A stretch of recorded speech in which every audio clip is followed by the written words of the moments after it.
This week on List Rate Rank. Suddenly in this bright white light, you could see these figures moving around. And that's the last thing that I remember. On List Rate Rank, our hosts research various topics and each bring their own top 5 list to the show. Together they debate, discuss, and deliberate, and with the help of an expert, one definitive and indisputable top 5 list is created. I described it as Dorito-shaped. This is List Rate Rank. Welcome to List Rate Rank. I am David Fedor. I'm Felicia Gillespie. And today we're talking about UFOs, UFO evidence, strange things in the sky. Felicia, you have said on our previous episodes, the one we were talking about hauntings, that you have seen a UFO. Yes, I do think I've seen something in the sky. I was in Kansas and I was looking up at the stars and something went by that it looked like an apparition, but it wasn't. And it wasn't, I thought it was a giant bird at first, but it was too big. And it was going across the sky in a very steady way. No noise. And, as it went across the sky, the stars disappeared behind it. I don't know how big it was, how close it was. And the person with me, I was like, look at that. Do you see that? And he saw it. And it freaked me out. And I just followed it as it went slowly across the sky. And it was in the shape of a boomerang that was a little bit wider than a boomerang. So I told my friends about it, and they were like, you saw something from the fourth dimension. Every friend that I consulted about this was a friend who frequently does mushrooms. So I don't know if that explanation is That was related. The one that you were with, or that was the who you No. The person I was with, they weren't as freaked out about it as me. I wasn't too freaked out, but they were like, I don't know what that is, but they definitely saw it. But no mushrooms were involved at this time either. I can't say I can't even predict what that was. That's what was weird about it. It didn't have a motor, or an engine. Right. It was really bizarre. That's it was like a cloud. If you could picture a cloud of gnats, but not there weren't little gnats, but just something very solid like that, just going in a very fluid motion across the sky. What about you? Have you seen anything? I have seen something that I cannot explain, and similar story where I was in a field with other people. We all saw something, and I was at a friend's house. We had a campfire. There was about 6 of us there, and one at a time, we noticed that each of us kind of just drifted off and kept staring at the sky. And there was like, do you see that? Yeah. Do you see that? Yeah. And one of my friends was very stubborn. Scott, we talked about Scott before too. Scott was very stubborn and would not look up in the sky. So most of the time we're sitting there trying to appeal to him to look up, and he was just being ridiculously stubborn about it. But it was this giant triangle shape. And there were 3 points of light on each end of it. And like you said, as it passed through the sky, the stars behind it disappeared. So it was definitely a solid object. We heard nothing. We it slowly and steadily just crept across the sky, and that until it was out of sight. And to this day, I have no idea what it was. There were 5 other people there with me who could vouch for it, and one who refuses to acknowledge that it existed. And I have something else in my top 5 that I want to talk about. That is one of the reasons why I think that my friend doesn't want to talk about it. So if you're ready, I'm ready. Let's jump into this top 5. I'm ready. Let me hear yours. You go first. Okay. So we're talking about UFOs, unidentified flying objects. So this is something in the sky that does not make sense. Something that cannot be identified, something that is maybe out of this world, could be aliens. We don't know. But this is my top 5 list. Number 5, the Kecksburg Acorn. Number 4, the O'Hare International Airport saucer. Number 3, the Foo Fighters of World War II. Number 2, the U.S. Navy with confirmed video evidence. And number 1, The Dudley Dorito. The Dudley Dorito? The Dudley Dorito. Can you be a little more specific on your U.S. Navy confirmed footage? Do you have a year? Well, there were 3 videos that were declassified within this past year. Gotcha. One from the U.S. Nimitz. And so, yeah, there were 3 confirmed videos, and I'm just going to lump them as one source. Gotcha. So that's my number 2. We have 2 crossovers, I think. So here's my top 5. So I have number 5, the Stephenville sightings. Number 4, the O'Hare International Airport saucer. Yeah. Number 3, the Phoenix lights. Number 2, quote, off-world vehicles not made on this earth, unquote, which is a statement released by the Pentagon. And number 1, the 2004 Tic Tac UFO. Okay. Yeah, which is probably part of your U.S. Yes, Navy confirmed footage. Yes. Yes. Okay, we have two similar ones. So, all right, right off the bat, we have the U.S. Navy confirmed video evidence of unidentified flying saucers, maybe not saucers, but, flying objects, which is the textbook definition of UFO. And mine, I had all 3 on there. Your number 1 was one of the 3. So these videos are referenced and referred to as Gimbal, Go Fast, and FLIR. Okay. I'm not sure which of the 3 is the 24 TikTok. It's the FLIR. It's the USS Nimitz encounter from 2004. Yeah, okay. I thought it was just called Tic Tac. I mean, sure, Tic Tac. There's Tic Tac. The Tic Tac video. But Tic Tac. Go ahead, go tell me about the Tic Tac. Okay.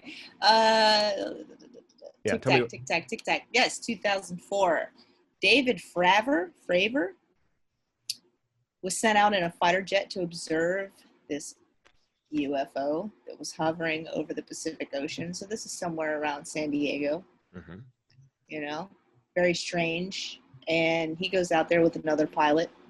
And the closer they get, they notice that it jammed their Navy radars when they tried to track it, which this commander says is an act of war, which is pretty cool, right?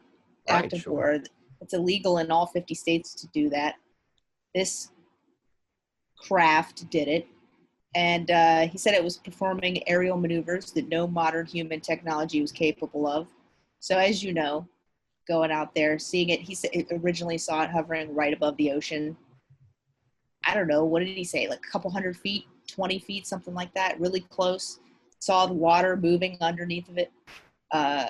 And then it just shot up. It went somewhere like 100 miles in another direction in a second.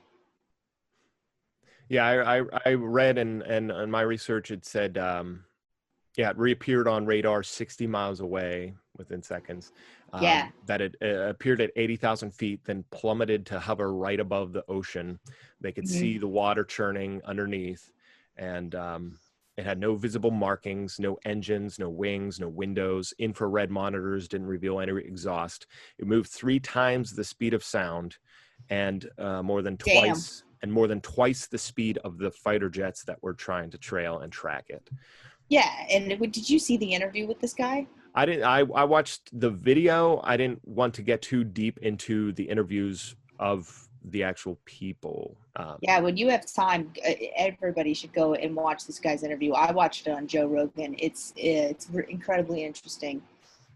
Well, it seems credible to me. And that's why this is one of the biggest. And I would have listed it as my number 1, but I'll get into that more later. The fact that this is the U.S. government saying, yes, this is unidentified. This is something that doesn't exist in the realm of today's technology, and we don't know what it is. The videos were leaked before, and all the U.S. government did was confirm that they were accurate, and they wanted, and their excuse and what they said was they wanted to, quote unquote, clear up any misconceptions. Yeah. And I don't know what misconceptions there were other than what existed. So all they did was confirm that these UFOs were real. And by UFOs, we mean it's unidentified. We have no idea what it is. It doesn't necessarily make it alien from out of this world. These are aliens, David. These are aliens for sure. Well, we'll get it. We'll let our listeners. We'll let our expert guests tell us. Yes. So the other two videos that I had on my list as all-inclusive as my number 2, the Go Fast video was similar to that 2004 video. This one was an FA-18 Super Hornet that saw on the East Coast a fast-moving white oval about 45 feet long without wings and without exhaust that flew away and simultaneously rotated on its axis.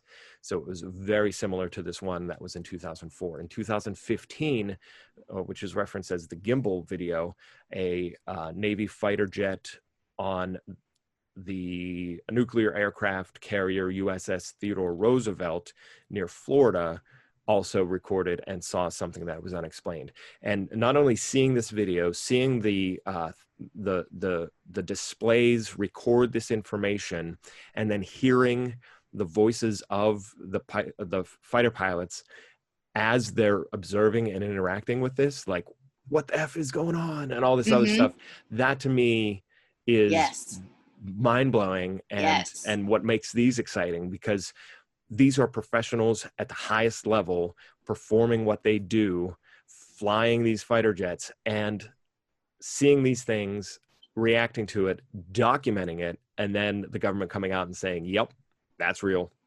Yeah, flying around in the cutting edge technology. Yeah.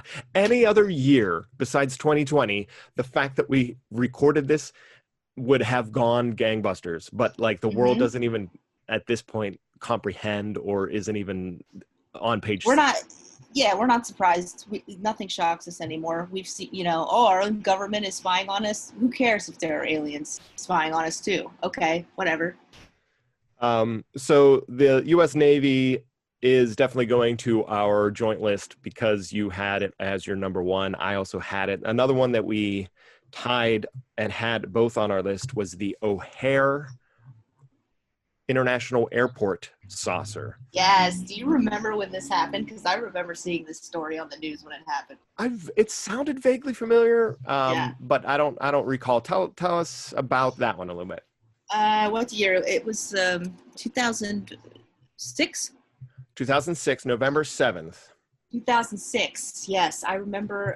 Somebody told me. I think it was my mom. She's like, "Hey, they saw a UFO at somewhere at the airport." I looked it up, saw the news story, and I was like, "Wait, why is this not? Why isn't there any more information about this?" But I guess 12 people, they say, witnessed this event. 12 United employees. That was the 12 United employees and a who few just others dropped acid in the bathroom on break. Went out and claimed to see this. A few witnesses outside of the airport as well. Yeah. 4:15 p.m., middle of the day, cloudy day, overcast. They say it just hovered there and then shot up into the clouds and broke a hole in the clouds, and then you could see the blue sky shining through that hole. Whatever. Yeah, it was a quick news story. They didn't go into it. They were just like, ha, check this out. Yeah. But I thought that was pretty suspicious. The FFA called it, quote, a weather phenomenon. No. Yes. You know what a weather phenomenon is? When the giant Jesus statue caught on fire. Do you know what the giant Jesus statue is? The one in the lake or whatever? The one, it's somewhere in Indiana or Ohio or something like that. This giant Jesus, the hands pointing up at the sky, and it got struck by lightning and caught on fire. Yeah. That's a weather phenomenon. But something like this, there's no way.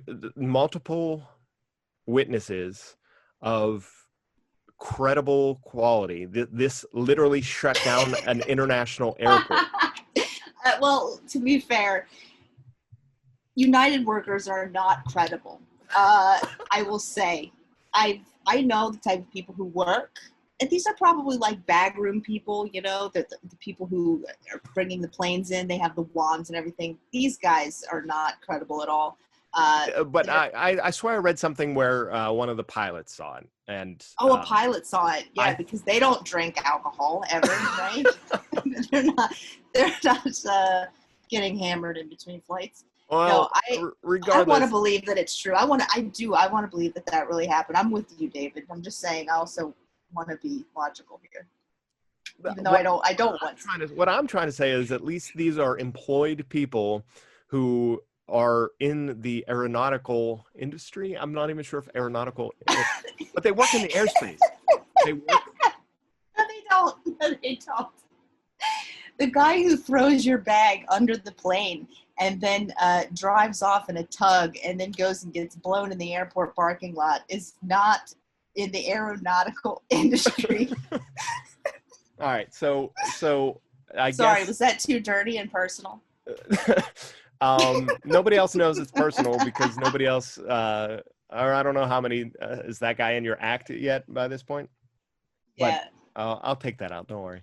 But what I'm saying is, it's... You can leave it in, I don't care. It's one step, it's at least a step away from a guy in the woods drinking a beer with a shotgun and his dog, and nobody else was there. This is at least 12 of those guys together. So it has a little bit more credibility. That's what these backroom guys do when they're not at work.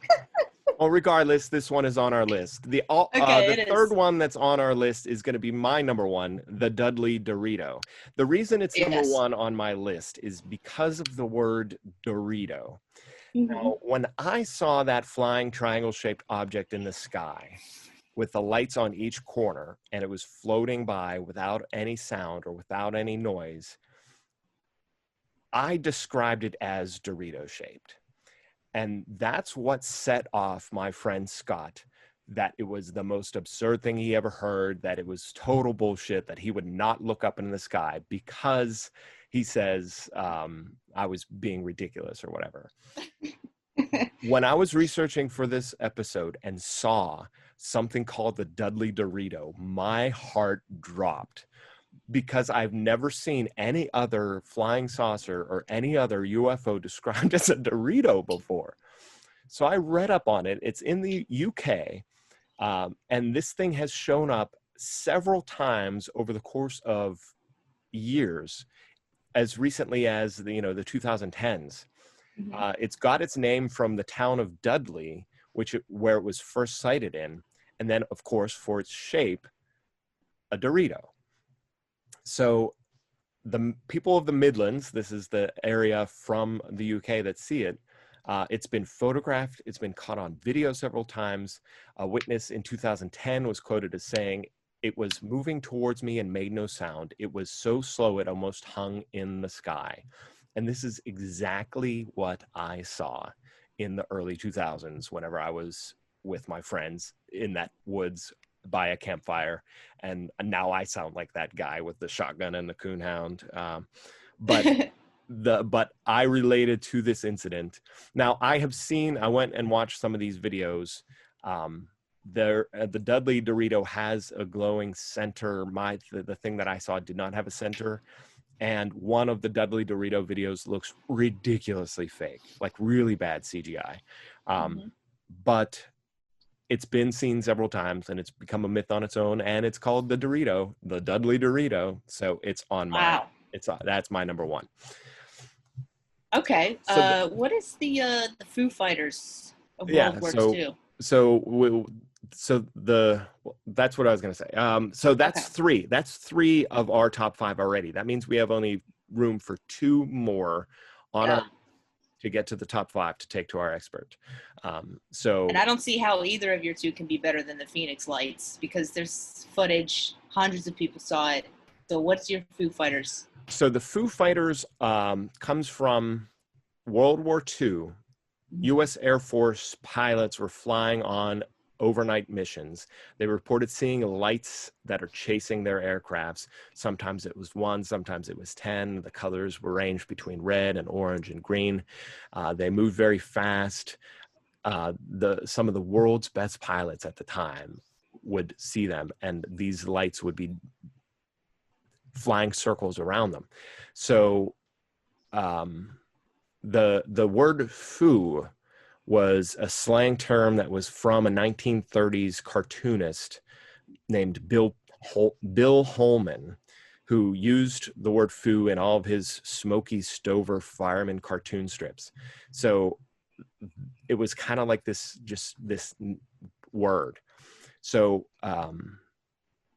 in November of 1944, Fritz Ringwald, the the S2 intelligence officer, was interrogating or was questioning some of his pilots, and one of them flipped out and slammed on his desk and said it was another one of those fucking Foo Fighters, and stormed out of the debriefing room. And that became this rally cry for the Air Force and all of these lights and unexplained things, that it was always the fucking Foo Fighters, which has then been shortened to Foo Fighters because of, the word. And that's where Dave Grohl got the name for the band, the Foo Fighters. Now, it's unexplained lights. Other than that, it's not too much known. There's no documented cases, but I thought it was a fun story, and I like Dave Grohl, and that made my list. And how many people saw this? A couple Air Force guys. Okay. And there's been like reports saying that, it might have been just lights that they were seeing, or blah, blah, blah. We don't know what it is. Well, can your, what was the other one? The Kecksburg Acorn top the Phoenix lights? Now, the Kecksburg Acorn, I have another personal connection to this, not because I saw it. It happened in 1965. December 9th, 1965, a large fireball was streaking across the sky over several states and part of Canada. So What? It was over Michigan, over Windsor, Ontario, Canada, Michigan, Ohio, and over Pennsylvania. So Wow. Reports of hot metal debris over Michigan and northern Illinois, grass fires and sonic booms in Pittsburgh, Pennsylvania, were attributed to this fireball. It eventually landed about 30 miles southeast of Pittsburgh in a town called Kecksburg, crashing into the woods with wisps of blue smoke, vibrations, and a thump. So people tracked it and saw where it landed, and a bunch of people rushed to the scene and saw what was described as an acorn-shaped object the size of a Volkswagen Beetle with what appeared to be hieroglyphics written on the sides. What? So law enforcement quickly got there and moved the people back. And within the hour, military showed up, grabbed the object and put it on a flatbed truck, covered it, and fled the scene.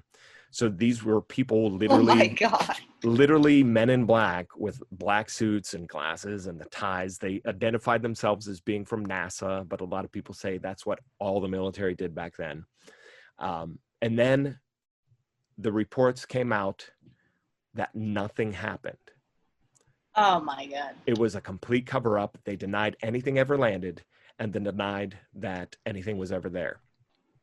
Until later, eventually the government came out and said, yes, something fell from the sky. It was a meteor. They called it a meteor. But all of the records mysteriously disappeared in the 1990s when there was some kind of quote unquote fire or some kind of suspected alleged fire or something like that. So some people still think it's an alien spaceship. Some people think it was a Russian satellite that fell out of the sky. Some people, this is my favorite, some people claim that it was a Nazi time machine that appeared and some SS soldiers survived the end of World War II by jumping to the future. There's a museum there. There's this acorn replica statue. Unsolved Mysteries did an episode of this, and that statue that they used, or that acorn that they used to replicate it, in the episode is still there, and now like a tourist attraction. Every year, Kecksburg has a UFO festival over the weekend and raise money for their fire department. I've been there. I've been to the Acorn. I've spoken to people who actually were there in 1965 and went to the scene. They did not see the object, but they saw the military there. So I am 100% certain that something happened that night. I don't know if it was a Russian satellite or a meteor. Debunkers have said that a meteor would have burned up differently if it entered the atmosphere and the angle and the trajectory that it was. So I don't believe it's a meteor. So it's either no. It's either an alien spaceship or a Russian spy satellite. But either way, it's really cool. Something's up when the military shows up and you have witnesses, and the next day they say, "What are you talking about? Nothing happened." Yeah, you're all silly. That one's going on the list. That's an incredible one. I don't know if we could count it as great evidence, but the fact that all of these things, I mean, yeah, I guess there's a Mothman museum as well. No, maybe there isn't. There's just a statue. The fact there's a Kecksburg Acorn Museum. And do you happen to know about how many people claim to see this thing? Thousands. Oh, that's definitely on the list. Thousands over the course of several states in the U.S. and Canada. God, yeah, that's on the list. And yeah, it was in the air and burning across the sky for, I want to say, like a significant amount of time. It was that's even more people. Well, I mean, the Phoenix Lights. It says thousands of people saw those, but not over, states. They weren't moving like that. They were in the sky for 3 hours. That's how long the span of the sightings were. So, yeah. So the Phoenix Lights are one of the most well-known, and there's video evidence, and a lot of people talk about that one. I want to hear about this Steubenville and. Let's see. Stephenville sightings in 2008 in Texas, 100 miles from Dallas. Dozens of residents. So we're already not in the thousands here. Just a couple dozen people from Stephenville reported seeing white lights above Highway 67. They were first in a horizontal arc and then in vertical parallel lines. There's a local pilot named Steve Allen who said that these were strobe lights, and he estimated that they spanned about a mile long and a half-mile wide. And he thinks they were traveling about 3,000 miles an hour, no sound reported.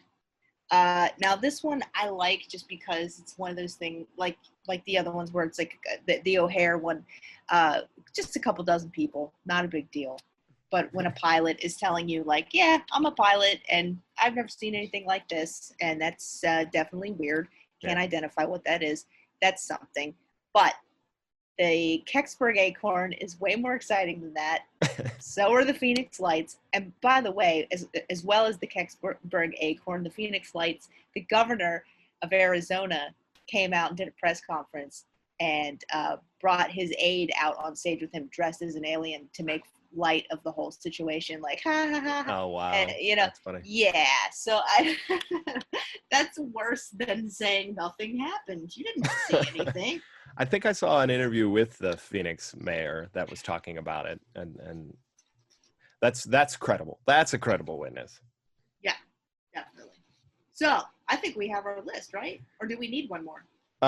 No, if you're putting forth Phoenix Lights, I can't argue with that. The other one was your number 2, the Off-World. What was that about? Tell me about that. Oh, the quote from the government. I can't believe I didn't bring this up this year. Let me find it here in my notes. So the New York Times report. There's a report that the New York Times does. And they confirm that the government has an active task force studying UFO sightings and reports. So the task force is part of the Office of Naval Intelligence, and it's going to start making public reports on at least some of its findings twice per year. So, but the biggest story they released so far this year was a quote from an astrophysicist working for a defense contractor. His name's Eric Davis. He's a former consultant for the Pentagon's original UFO task force.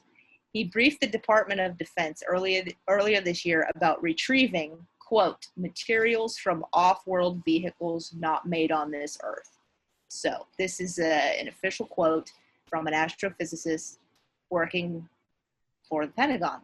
And I don't think that evidence can get any better than that. Yeah, you can't reference something unless there's something to reference, you know? That seems very specifically worded. Oh, yeah, for sure. So, where there's smoke, there's fire. There's some, like, the fact that the U.S. government and the U.S. Navy and the Department of Defense released those videos, and because they were leaked anyway, and they confirmed, yes, these are videos from our aircrafts recording unidentified aerial phenomenon. Just that alone leads you to believe there's something else that they're not telling you. The fact that it's so like there's more under the surface there. So. I think they are telling us and downplaying it, kind of like getting it out there just to say that they told us. Like, yeah, we technically we told you guys, we informed you that this was happening, but not making a big deal of it. Yeah. Oh, totally. Like, any rational person sees this evidence and actually processes what's going on, needs to believe it. Like, I'm not saying, you know, somebody's, you know, getting anal probed and doing all that stuff and blah, blah, blah. And I saw a slimy green man or whatever. I'm saying this is quantifiable evidence. Let's analyze that more. So, but yeah, I like our list. I think we have the Navy videos, the O'Hare incident, Dudley Dorito, Kecksburg Acorn, and the Phoenix Lights as our top 5. Do you agree? That is a solid top 5. It's the best top 5 I've ever seen. After the break, we're going to be joined by Marianne Coleman, the UFO expert. Her story and find out what she thinks about it.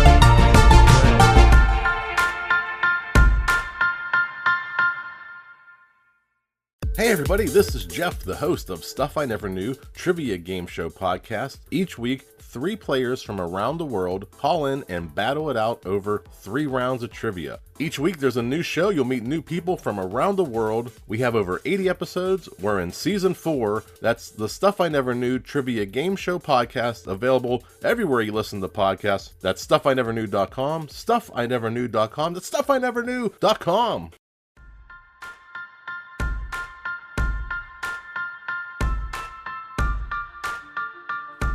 All right, welcome back.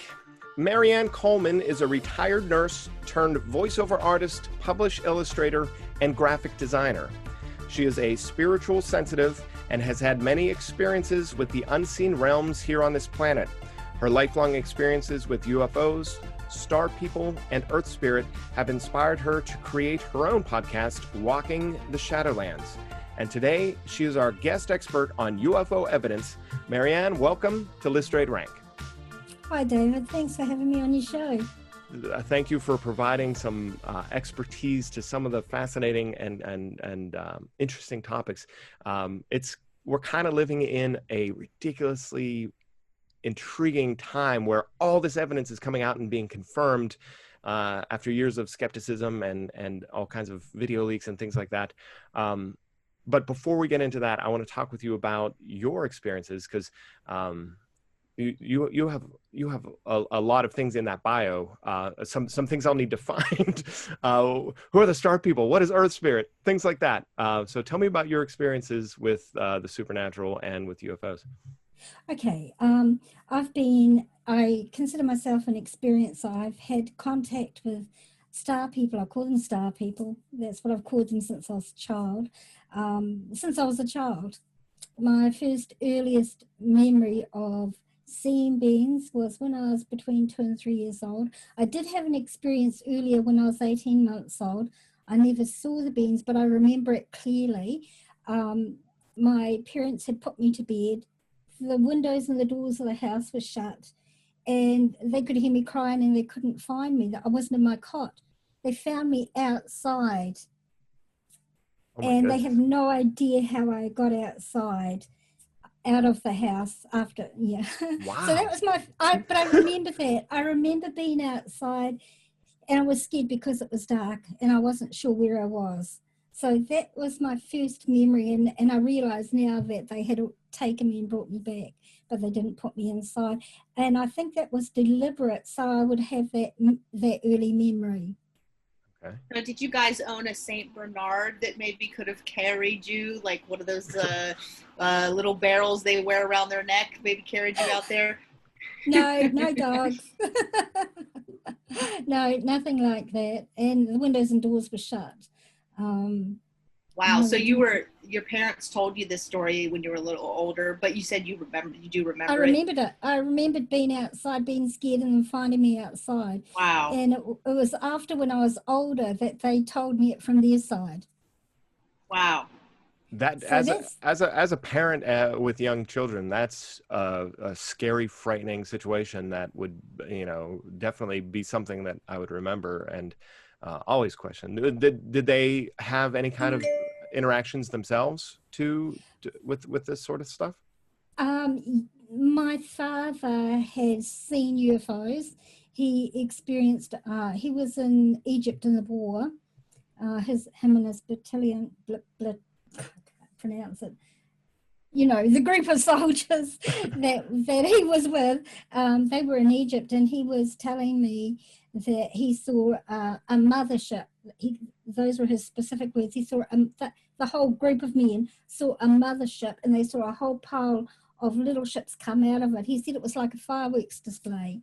Wow. And he's never ever forgotten that. And of course, in the war anyway, it was, your senses were heightened, so you were really aware of what was going on. But he said that him and the men watched it for quite a long time before it all disappeared. But it's been my experience that often people who are experiencers have been followed through family lineage for generations. Mm-hmm. Interesting. Now, we're here in the States. You have a very noticeable accent for us to hear. What part of the country? You're in New Zealand, correct? I'm in New Zealand, correct. And that's where the experience with you and the crib at 18 months happened? Yes. Okay. Yeah. And now, do you feel that there are certain parts of the world that are different, or is this just something that, because you referenced your father in Egypt. I know a lot of places have like testing. Some people say that these things are being they're like air fighters being tested by the governments. Mm-hmm. And do you think could be something like that the people are remotely testing things and you're happening to see it? First, I apologize for those noises. I don't know how to turn that off without turning my computer sound off. That's people in my Facebook Okay, we'll work group. around it. That's okay. Yeah, I'm so sorry. Well, tell them you're currently talking to List Rate Rank, and they should all tune in a couple of weeks when this one goes live.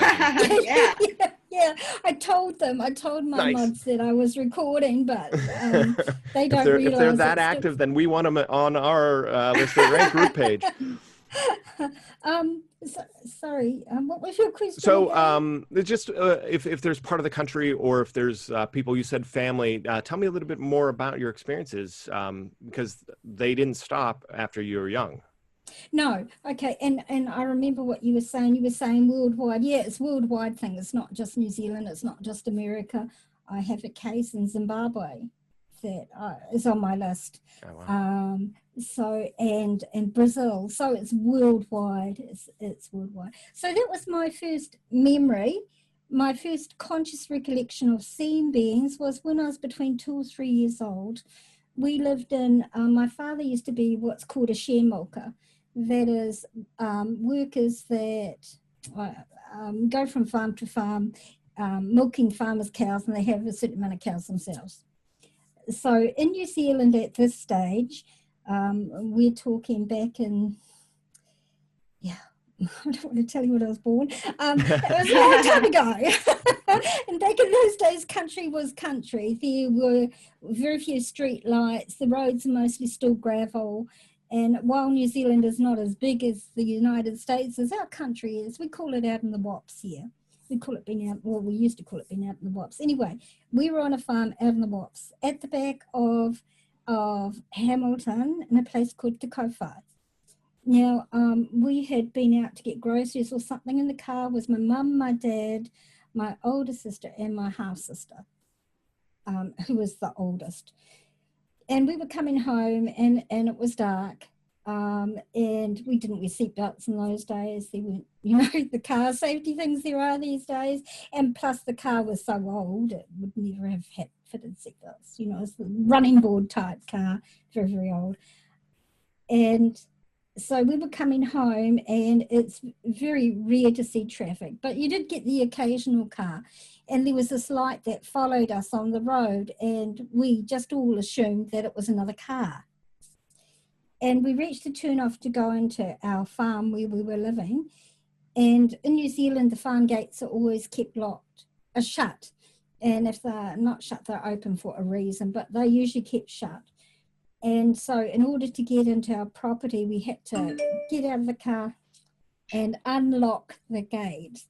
As we turned off to go into the road that led to our property, the light that was behind us rose vertically. I always get those confused. Rose vertically in the sky until it was above the car. Wow. And that's when we realized, well, hang on, this isn't a car that's behind us. And so Dad, put his foot down and drove fast to get to the gate. And then when we got to the gate, and they stopped to unlock the car, this light, bright white, brilliant light came down over the car, like you've seen in the movies, exactly like that. Came down over the car. Mum and Dad were arguing. Daff, you go out and unlock the gate. I'm not getting out of the car. You go and unlock the gate. He was going to go out and unlock the gate and let us in. And my sisters were upset, but I was excited because I knew it was my friends. I could feel them, and I didn't feel any fear. I was excited, and suddenly in this bright white light, you could see these figures moving around. Oh, you couldn't see their faces. All you could see was the outline of them. Head, shoulders, arms, moving around the car moving in the light. And that's the last thing that I remember of that incident. Oh my God, that's terrifying. I wasn't scared. I wasn't scared. My mum and dad were. Well, yeah. They didn't have that link that you had with them to tell them everything was okay. Wow. So how did? Wow. I don't know. That kind of stunned me a little bit because the terrifying part is that it's the last thing you remember. Yeah. Yeah. I'm assuming you guys got through the gate. So. I don't remember anything else about that night. I remember that's very, very clear, and it stayed with me all these many decades later. Wow. So are these the star people that you're referencing? Yes. Okay. And have you since had any more experiences or seen them directly? Oh yes, I've had multiple experiences. From then on, I had I don't know how many encounters. I've lost track, and I've seen many different species, not just one specific species. I have memories of being in a situation when I was in a classroom setting. I call it a classroom because that's the only thing I can. It was a learning situation, okay? I was in a learning situation with a whole pile of other children around my age, and I was being taught things that were really important, like vibration and sound, and the importance of vibration and sound, and how they can be harnessed to move objects with your minds. I can't do that here, but to move objects, that's what they were teaching me. And they were teaching the other children, like they would play games with us and get us to move these objects with our mind. They were teaching us. Wow. And during these sessions, you actually were able to move things with your mind. Yes. And wow, that's incredible. Yeah. Can't do it here. I wish I could sometimes, but yeah, that's what they were teaching. And they were teaching us about the importance of sound and vibration and intent.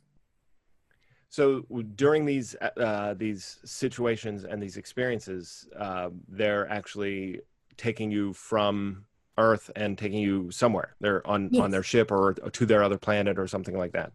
Just on the ship, as far as I'm aware. Okay.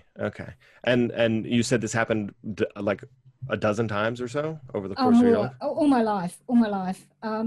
Right up until it was like regularly happening up until I was my teens.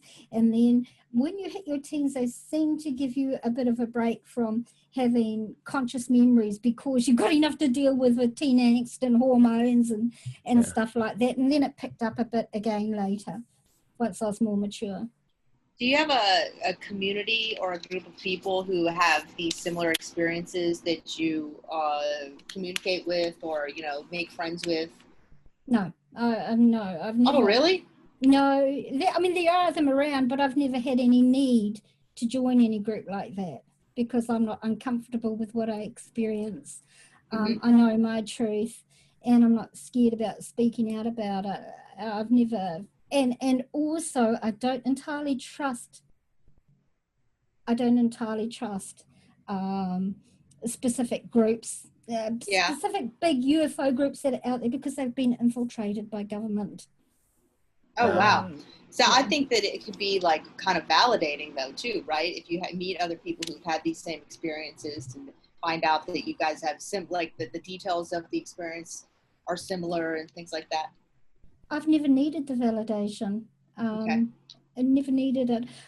Since I've been speaking out more openly, I've met and I've interviewed, and I do some work for New Zealand's UFO investigation group here in New Zealand since then. But up until just recently, I've never had any need to.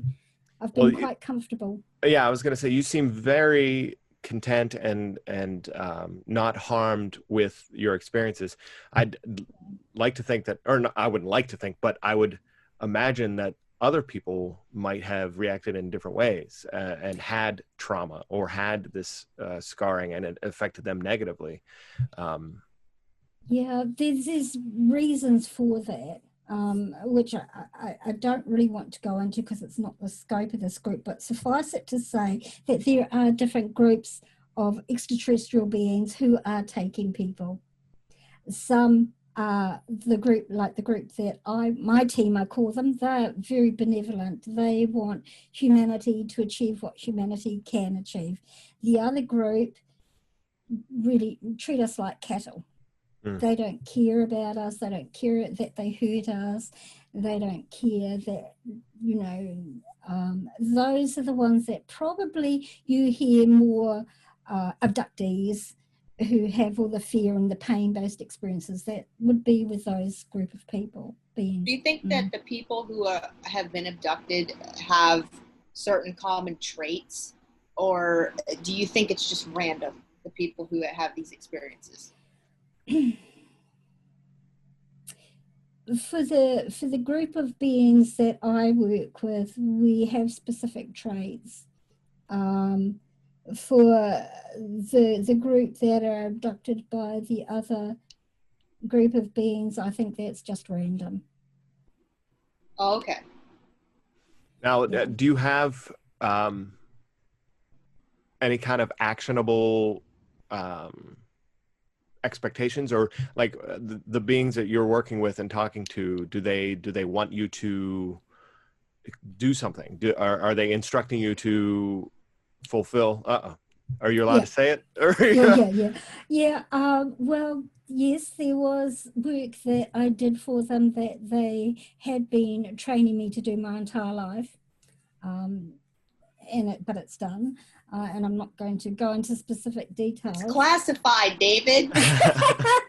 Well, please tell me at least someday you're going to write a book and make some like future version of Nicolas Cage, discover it and decipher and break the code so that we could know what this is someday. No, well, actually, I'm still doing part of my work in a way, and part of my work is speaking out and educating people and taking some of that fear away for people. Okay. I'm not saying that every single star person is a good person and that you can trust them, just like humans. Right. Yeah. It's just like humans. If you think above, so below. So there are species that are good. There are species that are not so good.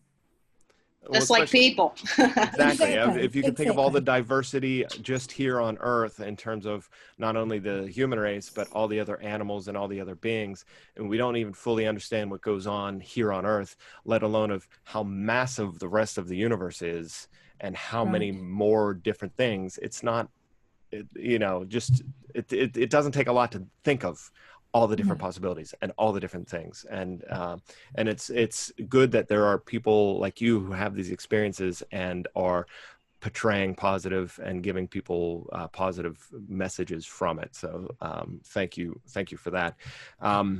What I'd like to do is talk about some of the things that Felicia and I narrowed down to our top 10, or from our top 10 to our top 5, because like we mentioned at the top of the show or top of this interview, lately more and more has come out, more and more has been confirmed, and more has been in the news.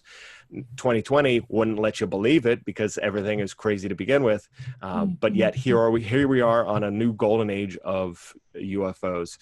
So Felicia, please go ahead, take it away with our top 5 list. All right. Here is our top 5. We have the Kecksburg Acorn, the O'Hare International Airport saucer, the Phoenix Lights. I guess we're going the U.S. Navy confirmed footage, and the Dudley Dorito. Are you familiar with these, Marianne? There's 2 I'm not familiar with. The Dudley Dorito and one of the other ones you mentioned earlier. Kecksburg, you had an unknowing face of the Kecksburg acorn. That's fine. Okay. Yeah. So I'll briefly tell you about the 2 of those. The Kecksburg acorn, it was December 9th, 1965. Witnesses described it as acorn-shaped. Of course, the U.S. government says that nothing happened. But that is the Kecksburg acorn. The Dudley Dorito is... So that's why the Dudley Dorito is in our top 5. Very So cool. you are familiar with the O'Hare International Airport saucer, Yes. and the Phoenix Lights, and I guess David, are we going with the broad statement of U.S. Navy confirmed? Yeah, we'll do all 3 confirmed video evidence for the Department of Justice and the things that were recorded by the U.S. Navy. I think they're referred to colloquially as Gimbal, Go Fast, and FLIR 1. So. Oh, and that's the Tic Tac one? Yes. Yes. Right. I actually interviewed 2 of the men from that incident. Oh, no kidding. Yeah, and let me see, episode 30 and 31 of season 2 of my podcast, I interviewed Gary Voorhey and Patrick Hughes, who were part of that incident. Wow, that's awesome. Fascinating, and their thinking was actually that it was government vehicle that was being tested. Okay. Still to this day, they think it's government? Yeah. Mm-hmm. Even though like it defies all laws of current physics and things like that, which is still ridiculously fascinating on its own. Like even if it is that, that's still cool. It doesn't have to be aliens. Yeah. Well, they said that it was an unidentified flying object. Yeah. And yeah. So what do you think as far as rating these 5 through 1 best UFO evidence? Of your ones? Yeah.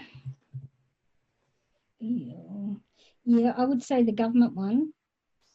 I think that's number 1? Yeah, for your one, I would say it's number 1, simply because it's confirmed, verified footage. Yeah. Mm-hmm. So if that's what you're after, then I would say that that's your number 1. I have some different ones. Well, for the sake of our show, so what we like to do is we rate these 5 through 1 and then assign them point values, and then either myself or Felicia wins the episode. Got you. Give us what you think is number 5. Okay, so number 5. Can you give me the names of them again, please? So we have the Kecksburg Acorn, which was the fireball in the sky that crashed. The O'Hare International Airport saucer. I'd put O'Hare at number 2. Yes. The Phoenix Lights. That would be number 3. Felicia, you're awful. And David's personal Dudley Dorito. I would put the the Dudley Dorito. I'd probably put it number 5. I would say. Unconfirmed, David. Yeah. So Felicia cleans up this episode with 12 points to my 3. Yes. Oh, girl power, eh? Well, I mean, it's nothing but pride on the line. We don't have any money into this, so I still believe what I saw, and still. Oh, I'm I'm teasing. I can't wait to hear Marianne's list. Yes, it's gotta be phenomenal. Yes, mine's a bit yours. different actually, and I've got 3 of them I've put together as one because they're all the same sort. Okay, go ahead. Oh, you want to hear them now? Okay. Yes. Oh gosh. Okay. So, it's so hard to choose just one. Well, yours. You don't have to rank yours 5 through 1 in terms of which one is the best. You could just give us your 5. Sure. Okay. Okay. So the first one is the Rendlesham Forest incident in England in December 26th of December 1980, and this was on outside of a US Air Force base in the United Kingdom. A UFO actually landed. What? It landed and was seen by the military personnel What is the name of the town? It was called the Rendlesham Forest incident, but there were two military bases very close at hand, and one was called Bent Waters, and the other one, I forget the other name of the other one, but they were really close together. Okay. So that is, as far as I'm concerned, number 1 on the list. Oh, this was in 1980. Wow. Yeah, so this was verified. And actually, I interviewed a chap in episode 21, season 2 of my podcast. He was military police. He had top secret clearance. He was a sergeant at the time. His name was Stacy, and he was witness to some of these. It actually happened over a period of nights. It wasn't just one incident, and he was witness to one of these. And the same UFO kept coming back and landing. Did they have communication with, or? He doesn't know, but he clearly saw stuff. Yeah. And actually, he's had health issues since, because he had a very close encounter, and he's had a form of leukemia that you only get with exposure to very high doses of radiation. Wow. So that would be my number 1, but I'm not going to number the others. Okay. So I'm just going down my list here. Sorry, it's on my computer. The Nimitz one that we already talked about, O'Hare Airport. Now, there's 3 that I'm grouping into one, and these are all school children who have witnessed UFOs, and in some cases landing. One was in Wales in 1977, seen by an entire class of 10-year-old children. They saw a series of saucer and cigar-shaped crafts whizzing about the sky, and the teacher saw them as well. Then there is Westall School in Melbourne, Australia. In 6th of April 1966, over 300 children and staff from the Melbourne school witnessed multiple UFOs flying silently through the sky before landing in a nearby field. And it's the largest mass UFO sighting in Australia, but it was barely reported at the time. And then the third one that is in this group is in Zimbabwe. More than 110 children and staff at school in a small agricultural town called Ruwa, I don't know if I pronounced that correctly, in 1994. Craft landed and Star People came out. And Wow. these were witnessed by teachers, by the students, and by public as well. So Yeah. these are three that were witnessed by hundreds. Wow, that's incredible. Yeah, incredible. And yet it's barely reported. Mm-hmm. So that's one. Now the next one is one that I have personal knowledge about. One of my star people came to me back in 1996 and said to me, Marianne, you need to know that there's been a vehicle has crashed somewhere on your planet. And the government knows about it, and there were survivors of it. Okay, you got my attention. So they said that to me. Now, this is in 1996 when the internet wasn't as readily available as it is now. Mm-hmm. And it wasn't until months later that I heard about this. And this is what they told me about. It's called, I'm going to butcher this name and I apologize. I'm not sure if it's Vagina or Vagina UFO incident. It happened in Brazil. Vagina. I think the word you're looking for is vagina. Vagina. No, it's V-A-R-G-I-N-H-A. V-A-R-G-I-N-H-A. Yeah. So what happened was that a UFO crashed in the area. Before it crashed, the people in the area had been seeing UFOs in the sky, lights in the sky. One person reported seeing a submarine-shaped craft cruising about 20 foot above the ground, which appeared to be damaged or malfunctioning, and it crashed.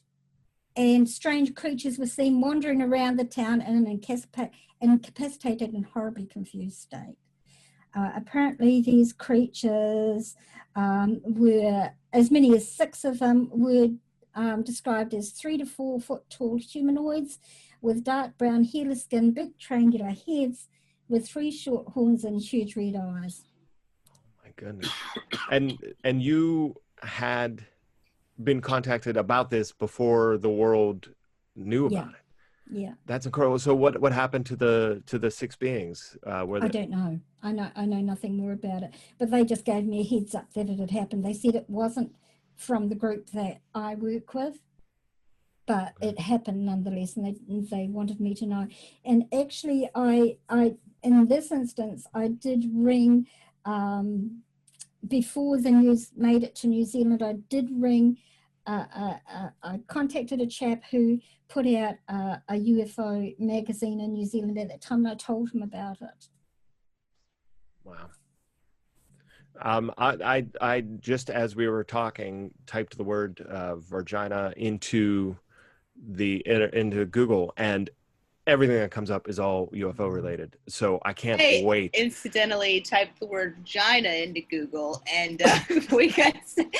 You don't want to know what happened. I really want to explore this. Go a little on a rabbit hole. And find out more about this topic. So that one to me is a very credible incident because I knew about it before it happened. Yeah. So to me, that's credible. I don't, what anybody else thinks, may not be. There's one more I'd like to add, and that's one that happened in New Zealand. We call it the Kaikoura Lights. Now, this one happened, and I remembered it when it happened because I was listening to it on the news and on the TV. It was, I can't remember, it was in the late 70s, and a news crew was traveling on an Argosy plane. They reported seeing strange lights off Kaikoura, which is in the South Island of New Zealand. I live in the North Island, and it was reported on the news. And so anyway, there happened to be a television news crew in New Zealand doing a documentary or a news article or something. So they jumped on an Argosy plane going back to see, to cover the story, and they actually captured UFOs flying around the plane. And it was all over the world, all over the news. And it was by the world's leading UFO investigators state that this is one of the world's top 5 most credible UFO sightings in the world. And that's some fascinating things. And also it was tracked by the air traffic controllers, and I actually interviewed on episode 25 of season 2 of my podcast the guy that was in charge of the air traffic on the night that it happened, and he witnessed it as it happened. Wow, it's ridiculously fascinating things, and I'm glad we spoke, because you're providing so much more personal information than somebody could find through just a quick Google search. Right. So before we let you go, I do want to ask you about some of your other things. You talk about the UFOs, you talk about the Star people. What's this Earth spirit? Can you tell me about that? Spirit. I'm just talking about what people would refer to as ghosts, or people who've passed over. Oh, okay. So you have experience with that as well. Well, look, it's all connected. When they were teaching me things as a child, they opened my realities, my knowing of there being many more different realities of being than what we as humanity are currently aware of. Think of it like an onion skin, okay? Okay.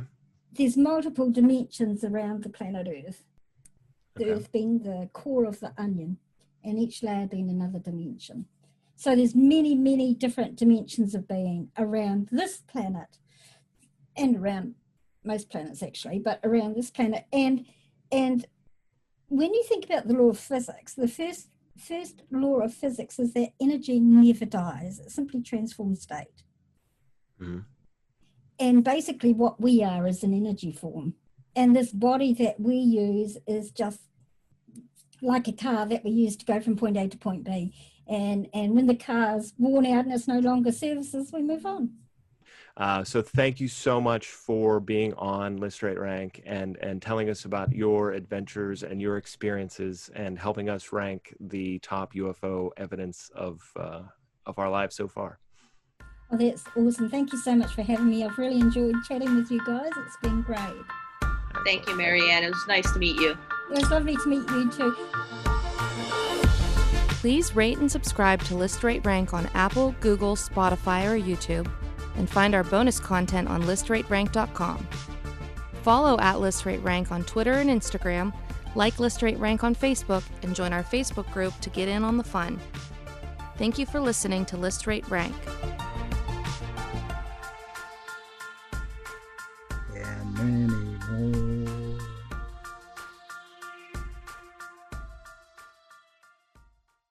Again, it's vibration. Yes. It's all vibration. And you know, there's a saying that I really like, and it's what comes from the heart touches the heart.